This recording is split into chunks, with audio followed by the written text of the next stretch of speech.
Hi everyone, welcome to the Entropy Podcast. I'm your host, Francis Gorman. If you're enjoying our content, please take a moment to like and follow the show wherever you get your podcasts from. On today's show, I'm joined by Craig Taylor, the CEO, co-founder, and chief evangelist of CyberHoot, a platform reshaping how organizations approach cybersecurity awareness. With a background in both cybersecurity and psychology, Craig challenges the industry's over-reliance on fear-based training and gotcha phishing tests. Instead, CyberHoot focuses on positive reinforcement using short, engaging, and gamified training to build real behavioral change. His mission is to make cybersecurity training effective, approachable, and something people don't dread. Craig, it's lovely to have you here with me today. Francis, great to be here. Thank you for that. Not at all, not at all. And Craig, I suppose security training and security awareness is always one of those kind of fields that people have to bet in, but never really give the spotlight to. And you've identified this area. And when I think about cybersecurity training, like there's always the guy who still clicks the link no matter what you do. So why Yeah. do most phishing awareness programs fail or fail to deliver the expected outcomes that most businesses have? That is the heart of the matter, that very question. Um, Recently, Francis, at the Black Hat briefings in Las Vegas in August of this year, literally 2 weeks ago, security researchers asked that very question after they studied 20,000 end users at a large US based healthcare provider.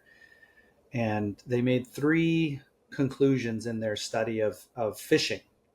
First was they thought they could fish anyone at the company because they got over 55% of the users to click on at least one phishing link over their 8-month trial or study. They secondly realized quickly that the training mechanisms versus the control group did not effectively change any behaviors. In other words, they found a 1.7% difference between the control group who clicked on X number of phishing attacks and the trained groups, multiple different training groups. Some had interactive training, some had gotcha emails, some had videos, and some had all three. And they only saw 1.7% difference. The third and final conclusion is the most striking of all, is that everyone that failed were assigned video trainings to say, here is how you failed and what you missed and how phishing works, and please, if you learn and look for these things as delivered via this video, you'll avoid phishing in the future. And they found the average person across all 20,000 users of whoever got assigned the video training as a failure condition spent 10 seconds watching the video before they checked out, before they left. They were watching the individuals do their training, measuring their keyboard or whatever they were doing to measure it. They said 10 seconds, everybody gave up watching the video. And so their conclusion was that engagement is very, very low when people fail tests. So the question that you asked is, why is there not a better answer out there for teaching these cybersecurity skills to today? I mean, we've been doing phishing. Phishing has been the number one attack for 25 years, according to Verizon's data breach report. It's a summary of all the publicly known data that can be shared with Verizon. They take it from Interpol and Australia's CERC, Canada's CERC, the US CERC, security operations centers, and the breaches that are identified. Phishing is number one, password hygiene number two. Recently, as of last year, there was a big growth in unpatched systems and zero-day attacks around SSL VPN stuff, but that's another matter entirely. But the reality is humans are the weakest link. The human firewall is the weakest link. And how do you get engagement when there's so much apathy out there and so much disengaged employees who won't pay attention, who don't do the exercises, don't watch the videos? Psychology has the answer, Francis. If you were in your beautiful introduction, you mentioned that I have a psychology degree from 30 years ago. I have my CISSP 25 years ago. So right out of college, I decided no PhD for me. I'm going to go work in the industry. And I got into cybersecurity at a firewall vendor before there was even a World Wide Web. That's how old I am, Francis. I'm as old as dirt. But over the course of that time, and as far back as 10 years ago when I founded my company, CyberHoot, co-founded it with some other folks, there has to be, we asked ourselves, there has to be a better way than this gotcha fish testing and the punishment for clicking, right? Because the industry as a whole, cybersecurity as a whole, Francis, has said, we got to stop the click, because that's what leads to email compromise, session token theft, ransomware ultimately, or financial fraud, because as hackers get into accounts, they can interject new wiring instructions, all sorts of things.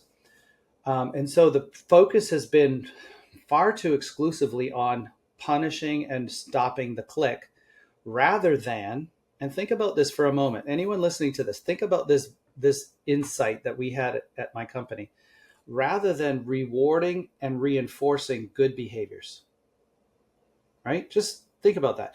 Let's punish the clicks to stop people from clicking. That's like putting a shock collar on a dog to never leave your property. And it gets close, it gets zapped, so it walks back, steps back. What happens if a rabbit runs across the road, though? Do you think the dog is going to say, I might get this zapped, but I want that rabbit. I'm going to go for it.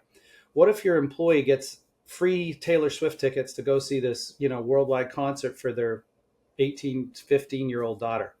Are they going to stop the click because they're like, no, I could get punished for this. I could get shamed. I have to go see HR. No, they're going to click. However, if on the other hand, you teach your employees with positive reinforcement rewards, you actually work them through an email, as we do at CyberHoot, that says, is this sender typo squatted or not? And we have an open book explanation. Typo squatting is where the M in Amazon or Microsoft is turned into an R and an N by the hackers, so that it looks like it says Microsoft.com or Amazon.com, but it's not. It's actually different. Or they put a period in, or they do these other things. And we work people through the positive behaviors we want to see more of, and then we gamify it. We reward it with certificates of completion. We give continuing education credits. All of these positive experiences for the individual end user is based on psychological principles of reinforcement. 75 years ago, B.F. Skinner in psychology, you remember Pavlov's dog and the salivation of a dinner bell when they get fed and they start salivating whenever there's a bell? He said, reinforced behaviors are repeated. The opposite is not true. Punished behaviors do not extinguish. They keep occurring until you teach better behaviors, right? You're a parent, I believe, Francis. Can I say that? And you have children who might have a temper tantrum. If you scold the temper tantrum and punish the temper tantrum, does the child stop their behavior? Do they suddenly become better coping kids that don't have temper tantrums? Or if you say, hey, Johnny, let's talk about your experience. Why were you so upset there? Why did you get so upset? Yeah, that's frustrating. I appreciate that. What if we used our words instead of, throwing a temper tantrum on the floor, and you taught better behaviors? And then you rewarded those behaviors when they started to show them in minor, small little ways. What's going to happen to your child? Will they develop better coping skills and fewer temper tantrums? So why then don't we apply these principles to cybersecurity? It's that simple. And Craig, I suppose, so you've kind of inverted the ask with CyberHoot here to reward behaviors based on, I suppose, continuous improvement.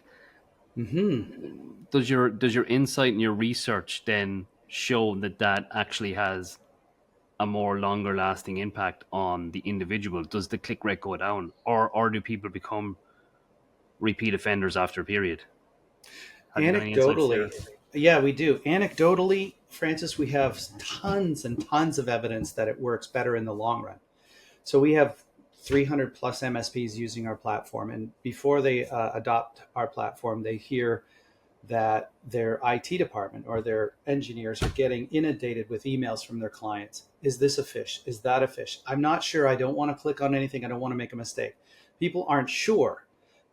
Some are reporting it false phishing emails, and others are just asking, is this a phish? Is this not a phish? After the adoption of our platform to an MSP, they say those emails go way down. The reduction in the number of questions coming in are way down. The number of reports of this is a phish email, here's why, and I saw the typo squatted domain name, or it's highly suspicious, go up. But that's anecdotal evidence, right? I don't have a specific number. We did do a study on one MSP that had 50 clients. 40 clients were put into the platform. And over a 3-year period, there were no major security incidents in those 40 clients over the course of those 3 years. There were a couple minor ones, but nothing major. The 10 that refused had 2 major security incidents. And then the other data point that we teased out of that was in the 40, not one canceled their MSP contract. 2 in the 10 did. So there was this client retention benefit as well from using and teaching cyber literacy skills, cyber smarts, to each individual employee at all these companies over that course of time. Again, it's an N of 1, so it's not empirically, statistically significant, I would argue. Well, we have a security study underway at CyberHoot with 2 universities, 3 researchers at 2 universities here in the US that have an IRB approved study measuring the affect and the effect, to answer your very question, with empirical evidence. Hopefully over the course of the next 6 to 12 months, we should get some numbers there. But what I can tell you for absolute certainty is that in psychology, when they study intrinsic motivation, what is that? That is the inside of my body saying, I want to do this thing that I've learned through these other exercises, is best. The amount of intrinsic motivation to do certain things goes up dramatically when you reward with small rewards. You can't have huge rewards for this because it then keeps the mechanisms outside the person. But it goes up where behaviors change the most from small rewards given immediately upon completion of certain tasks and activities. The best example that I can give you for what most of your listeners might know of is dog training. And I'm not trying to compare employees to dogs. I'm just saying that dog training is the simplest explanation that you can give. You can take a dog to a dog park and put a shock collar on and try to teach them certain things and zap them when they make mistakes. Or you can bring treats and you can reward the dog when they do certain things. Come, he comes, you give a treat. And then every other time you give a treat, then every 5th time you give a treat, and that dog will internalize the word come and a potential treat, and boom, they come. And sit and stay and place, and all of these different commands are so much more effective with a positive reinforcement of treat-based approach than a punishment of a shock collar approach. It's night and day. And by the way, the owner and the dog love the treat-based approach, and no one likes the shock-based approach. So it's that simple. And can I ask, Craig, so in incentivize, so you talked about a few incentives there across the board. So I'm trying to think of the kind of cyber awareness platforms I know. So Microsoft C5 offering, you've got Cofense, etc. Sometimes they do charts, different divisions in the business, and who's the lower click rate and all of that sort of stuff to create a competitive edge potentially. But you've completely gone against that, and you've gone really much in terms of the individual and their behaviors. What kind of rewards do companies provision in this space? Is there some juicy stuff for someone who's a 0% click rate at the end of the year? Do you get an extra bonus, or what way are you seeing people applying this in terms of the real world adoption? So those are fantastic ideas, Francis. And anybody listening to this today, whether you're using a positive reinforcement approach like we have here, or even the clicking on and the reporting of phish in traditional tools where you have the gotcha emails that get sent, reward the good behaviors no matter how you're getting them, is going to make better success in the long run. You're going to create better human firewalls, and people will pay attention.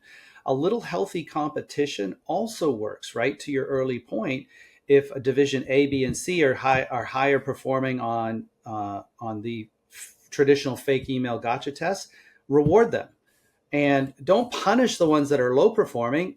Help them more. Go and do one-on-one remediation with someone. Walk them through emails that are phishing emails to explain why it is, to give them the skills they need. But reward the good things. What we do is fully automatic in our platform. So we give a certificate of completion on any assignment that gets completed, whether it's a video with a quiz that measures content against the video, You have a passing score, you finish your assignment and you get a certificate of completion. Inside that certificate of completion is continuing education credits, 15 minutes for having completed an assignment. You can get about 16 to 20 of those a year out of the CyberHoot platform. That's, 6 hours, 4 to 6 hours of continuing education credit towards your industry certification requirements on an annual basis. So these are small rewards, but they all count and they matter. We give an avatar, a little baby owl in the nest when you're starting out, because you're just green, you're a baby, you're just learning your cybersecurity smarts. But as you complete assignments, you get a bigger, more mature owl with armor and a sword and then a shield. And as you grow your cybersecurity smarts, and people care. We get emailed to our support, Francis, that my colleague went faster than me, has a better avatar than me. Why is that? Well, you didn't do your assignment on time. So just like in school, if you are late turning it in, you get a penalty. Your scores, or you get fewer points. I don't like to use the word penalty, but you get fewer marks towards your avatar growth. And you probably didn't get perfect scores when you answered the quiz. You could pass without perfect scores, but your colleague might have had perfect scores. So pay attention and do it to the best of your ability, and you'll get more marks. So all of those things combined for a gamification that creates, ultimately, what are we trying to do, Francis, is engagement. If that's the biggest problem that was cited in that Las Vegas study of 20,000 users, was engagement was very poor, meaning all the different training gotcha emails and things like that didn't do a good job of training people because they kept clicking on things. But then when they failed, they had zero engagement. Like 10 seconds is not enough to learn how to spot and avoid phishing. So there was this apathy and this lack of engagement. And that's the real problem. That's the real, devil in the details of fake email phishing. When you punish people, they shut down, they disengage. They don't want to participate. I had a really smart fellow, I think he had a PhD, tell me once, I forward everything to IT. I failed the test once too many times, these fake emails they sent to me. So rather than chance failing, I just forward everything that looks suspicious to IT and I let them decide. And that way I never fail again. And I get credit sometimes for reporting phishing emails. But they didn't take the time anymore to engage enough to learn the rubric of how to spot and avoid these things. What happens at home when they're on their personal email and they get a phishing test? There's no one to send it to, right? So they're going to get caught. And maybe that could have devastating effects on their personal finances. It's a real problem that the industry as a whole is focused on punishment, and it's leading to disengagement, which is leading to apathy and an inability to really learn the rubric and the skills you need to be successful. I have to ask, Craig, are you seeing a change in the types of phishing emails with artificial intelligence and generative AI now starting to play a more prominent role across the industry? And what I mean by, to me as a cybersecurity professional, a lot of the emails, your second sense would almost kick in and go, phishing email, phishing email, phishing email. But now I'm seeing emails coming in that are customized individually to me. They've details that they've gathered from my background, from stuff that's been splattered in either data breaches or just out there naturally in the internet, and it's being collated, and it's been almost with military exercise put together, and it's there's a spear on it. It's directed at me. It's specific to me. It knows things about me that really shouldn't be in the open. And if you're not working in the industry, I would say even in the last 18 months, the chance of getting caught and caught badly have increased. Have you seen anything in that space? I'm just hypothesizing now, but have you seen that in terms of the industry as you're kind of fronting this sort of 100%. I'm not a proponent of like, oh, he put in 110% energy and effort. No, that there's no such thing. It's 100% true what you just said. There's no two ways about it.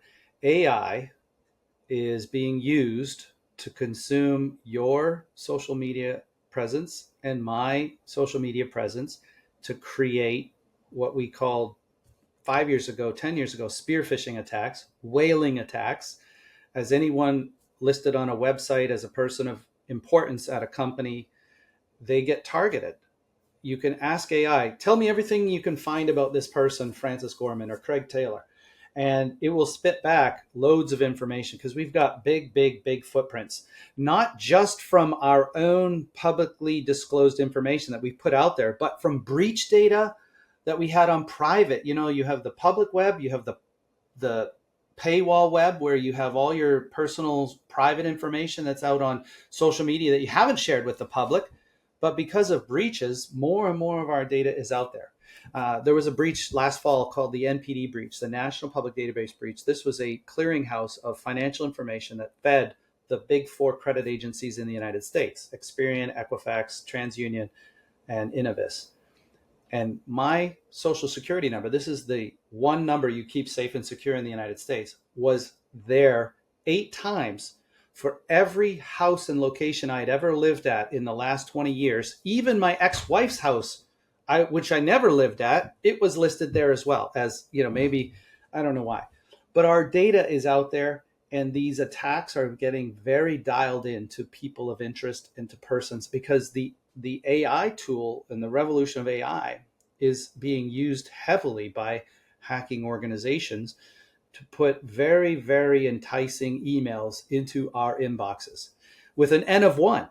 Many of the tools on the market, Francis, that are designed to help protect that one person who never learned phishing and is going to click on anything, they're designed to measure, well, we have 5 of those similar emails coming into 5 different people at my company. That's a red flag, and block them all. But when it's an N of 1, the tools fall on their swords. They can't identify it as a fake email phishing attack because it's so crafted specifically, right? They can do things like measure the age of the domain sending it to you, right? And sometimes that's a hallmark. If you have got a domain that's been registered in the last 3 months, it's likely to be a hacker domain, right? And so what do they do? What do they do is they turn those domains towards their persons of interest, and some tools can weed that out. But there are a lot of hacking organizations that know all the tricks that are being used to filter out their messages, and they register domains and keep them dormant for years on end, and then they put them to use. So to answer your question, AI is a game changer for hackers to spearfish everyone in the world. Perfect grammar, punctuation, and spelling, even when, this is the other key, even when the hacker, their first language might be anything but English. AI can say in whatever language of choice, turn this into an English attack on this person of interest, and it's grammatically perfect. Now, there might be, I think there are still tiny nuances of culture that can be called out, right? But the days of the Nigerian prince who has a windfall of oil revenue they want to send to you are over. There's no more of that obvious phishing stuff happening. Yeah, it's fascinating to watch, and I think the more I see the shift towards artificial intelligence, and I'm not sure if you picked up on the Anthropic attack in the last month, where it was used to focus on 17 enterprises, do the reconnaissance, do the identification of the vulnerability, and then trigger the follow-on, and even write the custom ransom letters. AI is definitely is playing into the hands of the bad actors in this space, and I think that's only going to accelerate as these large language models get outsourced into the dark web, and they're no longer held by the large companies, but they're being run on smaller footprints, but with more focused intent and harm. So I think that's a watch item for me, especially in this. This is one of the areas I really see large language models come into their own from a nefarious perspective. It's the identification and collation of information to persuade or lure someone into clicking or redirecting them to a website to enter their credentials or whatever it may be. But it's that initial demarcation point of an attack within an organization. And I think that leads me, Craig, when we think of security awareness, we kind of think of larger organizations, companies that have lots of people in their IT department, probably a cybersecurity team, etc., and they have the ability. But SMEs are even more prone at the moment to, the 12, 13 person company, no IT department, maybe one guy that's a bit of IT smarts trying to keep everything running and the creative back end. How susceptible do you think those companies are to the phishing attacks, and how badly do they need to get this level of training as well to arm them with the information they need to protect themselves? So there's some statistical analysis that has been done in the Verizon data breach report that I referenced earlier. They've come to the conclusion that the SMEs of the world are anywhere from 11 to 50% more likely to be successfully attacked than the larger enterprises of the world with over 100 employees or more. So large enterprise might be 5,000 or more, but companies with 100 or more employees are more able to defend against these attacks, and companies with less than 10 employees are less likely to be targeted today, at least over the last 5 years. This is a statistic that I'm pulling out from my brain, the Verizon data breach report. They said 11 to 100 is the sweet spot for attacks these days because they don't have deep pockets for security tool sets, so they might have gaps there. They don't have some person who's cybersecurity focused for the business. It's the owner that also does cybersecurity. It's the IT person that also does cybersecurity. They might even have outsourced it to an MSP. They don't have any awareness training in place. Whether they have cyber insurance or not really is a secondary problem. It's not a true matter of importance because if you have 80 employees, you've got payroll and a large amount of money that could be turned to a ransom. And you either pay the ransom or you go out or you can't, you don't get your data back. They might not have backups that are well tested, so they can't restore from that. They might have critical and sensitive data that leads to a double extortion type of ransom event. Double extortion is explained as follows.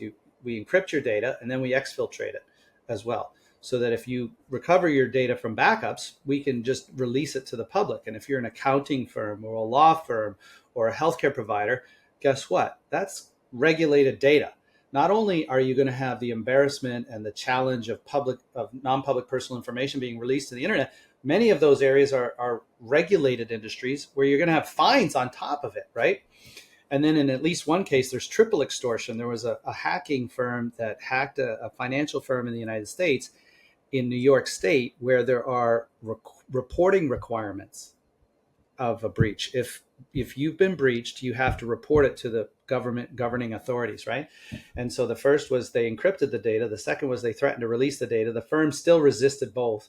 And so they got reported to the FTC, the Federal Trade Commission, and said, find this company because we have evidence. Here it is that we breached them, and they're not letting you know. They haven't reported it. And so there was a fine issued to the company. But before that happened, they were threatened. The company was threatened with, hey, either you pay us the ransom or we're reporting you to the FTC where you will be fined anyways. So, AI and that size of SME is a huge target on their back, but they don't know it because they're too busy trying to survive as a business, right? They don't have the wherewithal, the knowledge that they are front and center on the front lines in the trenches of this global cyber crime spree that's going on. Francis, by some accounts, now you can go to check this out at Cybersecurity Ventures is another website where I got the stat. Whether it's true or not, it is sobering. The third largest economy in the world last year, according to that website, is cybercrime. It was the United States with 30 trillion, then China with 20 trillion. And these are really raw numbers. Don't quote me on that. And then cybercrime at 10 or 11 or 12 trillion, depending on who you believe. And I tend to believe that number is accurate because we have direct evidence from the FBI and other sources of like what is publicly reported as crime, as profiteering from the criminals, and it's in the $1 to $2 trillion. But did you know that 60 to as much as 90% of cybercrime goes unreported? People don't want to admit that they were hacked and that they were ransomed or they had this problem. And so it goes under the waterline. Like think of that as the part of the iceberg below the waterline. It's can be, by some estimates, 9 or 10 times as much as what's publicly reported. So the numbers do make sense to me. And that's absolutely astounding that the third largest economy was cybercrime. Whew. It doesn't surprise me though when we see ransomware groups that have help desks now. They not only have helped us, they follow. We wrote a blog about this. We have a cyberhoot.com/blog. We wrote about this recently. It wasn't our original research. We were re-blogging about a particular topic of hacking. Somebody studied the hacking organizations, and they said they've applied the Henry Ford methodology of, your job is just to paint the car. Your job is put the tires on, and your job is to, bolt in the engine, right? They did assembly line work for hacking. So there's organizations that all they do is they breach companies. They don't do anything with it. Then they sell the breached access to another company or to another hacking organization that could do a ransomware, could do, command, land and expand and just stay in the network. And then there's the extortionists and so on, and the support organizations. So they have different function of hacking organizations today to make it more efficient, right? And it actually makes it harder to get caught, right? If you're the one that breaches a company, but you never do anything with it, you sell it to another person that's on the other side of the world that's going to then deploy the ransomware. There's nothing tying back when the ransomware gets in there. How do you figure out, well, over here is what breached us, but over here is what put the, it's like, it's so difficult to catch anybody. Really is. And Craig, I don't think I envision myself spending 30 minutes just talking about security awareness and culture, but here you go. We've done it now, and it's been really interesting. If anyone wants to find you after this, or wants to find out more about CyberHoot, is there a way they can get in touch with you? Yeah, please visit our website, cyberhoot.com. You can book a free meeting, a demo there if you'd like.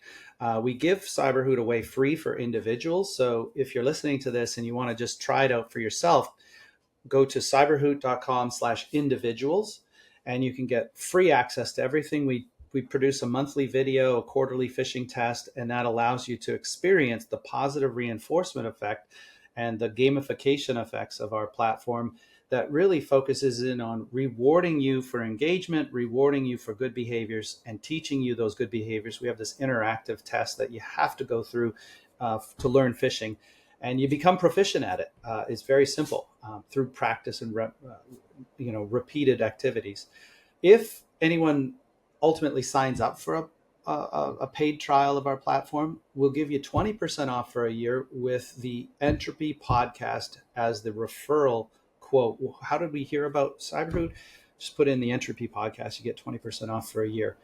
And we're month to month, so there's really no risk to anyone giving us a try. And if you like what you see, the positive reinforcement, the psychological benefits of it, we think you'll stick around.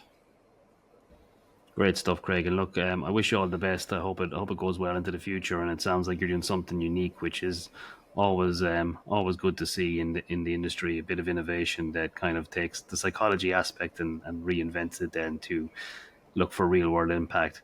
It's been a pleasure having you on, Craig, and I really enjoyed the conversation.